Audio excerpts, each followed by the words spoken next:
ಮೇಕೆದಾಟು ಯೋಜನೆಗೆ ಯಾವ ದೊನ್ನೆ ನಾಯಕನ ಅಪ್ಪನೆ ಬೇಕಿಲ್ಲ. ತಮಿಳುನಾಡಿನ ಒಪ್ಪಿಗೆನೂ ಬೇಕಿಲ್ಲ. ಪುದುಚೇರಿ ಒಪ್ಪಿಗೆನೂ ಬೇಕಾಗೇ ಇಲ್ಲ. ಮೇಕೆದಾಟು ಯೋಜನೆಗೆ ಯಾರ ಅಪ್ಪನೆ ಯಾಕೆ ಬೇಕು? ತಮಿಳುನಾಡಿನ ಒಪ್ಪಿಗೆನೋ ಅದು ಬೇಕಿಲ್ಲ. ಪುದುಚೇರಿ ಒಪ್ಪಿಗೆ ಬೇಕಾ? ನೋ, ಅವಶ್ಯಕತೆ ಇಲ್ಲ.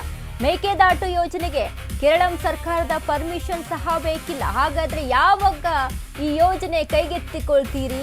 ಸಿಎಂ ಡಿಕೆ ಶಿವಕುಮಾರ್, ಮೇಕೆದಾಟು ನಿರ್ಮಿಸಲು ಕರ್ನಾಟಕಕ್ಕೆ ಯಾವ ರಾಜ್ಯದ ಅನುಮತಿ ಬೇಕಿಲ್ಲ.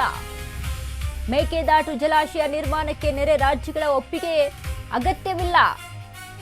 ರಾಜ್ಯಸಭೆಯಲ್ಲಿ ಲಿಖಿತ ಉತ್ತರ ನೀಡಿದ ಕೇಂದ್ರ ಜಲಶಕ್ತಿ ಸಚಿವಾಲಯ, ತನ್ನ ಗಡಿಯೊಳಗೆ ನೀರು ಬಳಸಲು ಕರ್ನಾಟಕಕ್ಕೆ ಸಂಪೂರ್ಣ ಅಧಿಕಾರವಿದೆ. ತಮಿಳು ಸಂಸತ್ನ ಪ್ರಶ್ನೆಗೆ ಕೇಂದ್ರ ಸಚಿವ ರಾಜ್ ಭೂಷಣ್ ಚೌಧರಿ ಉತ್ತರ. ಸುಪ್ರೀಂ ತೀರ್ಪಿನಲ್ಲಿ ನದಿಗೆ ಅಡ್ಡಲಾಗಿ ಯಾವುದೇ ನಿರ್ಮಾಣ ಕಾರ್ಯ, ಯಾವುದೇ ರಾಜ್ಯದ ಅನುಮತಿ ಪಡೆಯಬೇಕೆಂದು ಎಲ್ಲಿಯೂ ಕೂಡ ಉಲ್ಲೇಖಿಸಿಲ್ಲ. ರಾಜ್ಯಸಭೆಯಲ್ಲಿ ಕೇಂದ್ರ ಜಲಶಕ್ತಿ ಸಚಿವಾಲಯದಿಂದ ಸ್ಪಷ್ಟನೆ. ಈ ಮೂಲಕ ಕರ್ನಾಟಕಕ್ಕೆ ಗುಡ್ ನ್ಯೂಸ್ ಕೊಟ್ಟ ಕೇಂದ್ರ ಸರ್ಕಾರ. ಮೇಕೆದಾಟು ಯೋಜನೆ ಡಿಕೆ ಶಿವಕುಮಾರ್ ಅವರ ಕನಸಿನ ಕೂಸು ಅಂತ ಹೇಳಿದ್ರೆ ತಪ್ಪಾಗ್ಲಾರ್ದು. ಯಾಕಂದ್ರೆ ಮೇಕೆದಾಟು ಯೋಜನೆ ವಿಚಾರಕ್ಕೆ ಸಂಬಂಧಪಟ್ಟಂತೆ ಡಿಕೆ ಶಿವಕುಮಾರ್ ನಡೆಸಿದಂತ ಹೋರಾಟ ಈಗ ಯಾರ ಅಪ್ಪನೆಯೂ ಕೂಡ ಬೇಕಾಗುವಂತ ಅವಶ್ಯಕತೆ ಇಲ್ಲ. ತಮಿಳುನಾಡಿಂದ ಬೇಕಾ, ಪುದುಚೇರಿ ಬೇಕಾ, ಯಾರ ಅಪ್ಪನೇನೂ ಬೇಕಿಲ್ಲ. ಕರ್ನಾಟಕದಲ್ಲಿ ಮೇಕೆದಾಟು ಯೋಜನೆಯ ಕಾರ್ಯಗತಿ ಕೈಗೆತ್ಕೊಳ್ಬೇಕು ಅಂತ ಅಂದ್ರೆ ಡಿಕೆ ಶಿವಕುಮಾರ್ ಮುಂದಾಗಬೇಕು.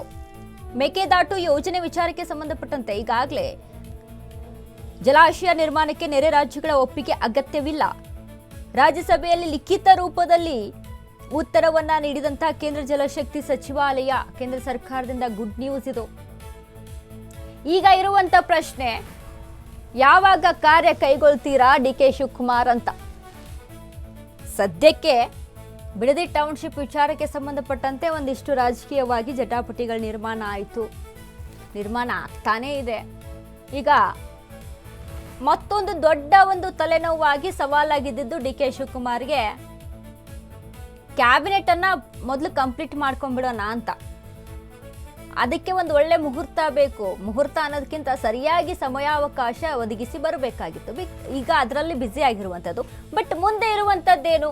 ಡಿಕೆ ಶಿವಕುಮಾರ್ ಈ ಬಾರಿ ಮೇಕೆದಾಟು ಯೋಜನೆಗೆ ಒಂದು ತಾರ್ಕಿಕ ಅಂತ್ಯವನ್ನ ಮಾಡಿಸ್ಕೊಡ್ತಾರಾ ಅಥವಾ ಹೆಂಗೆ ಅಂತ.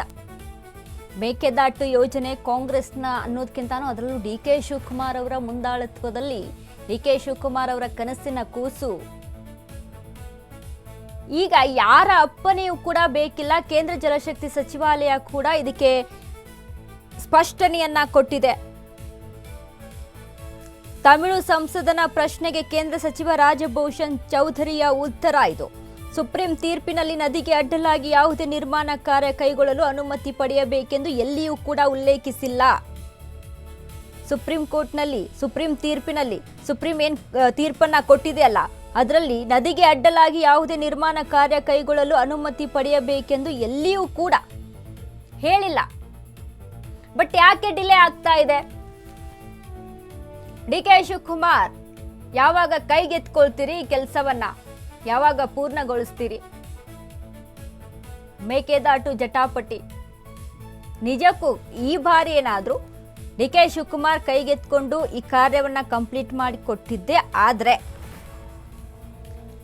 ಡಿಕೆ ಶಿವಕುಮಾರ್ ಒಂದು ದಾಖಲೆಯನ್ನ ನಿರ್ಮಿಸಿದಂಗಾಗುತ್ತೆ.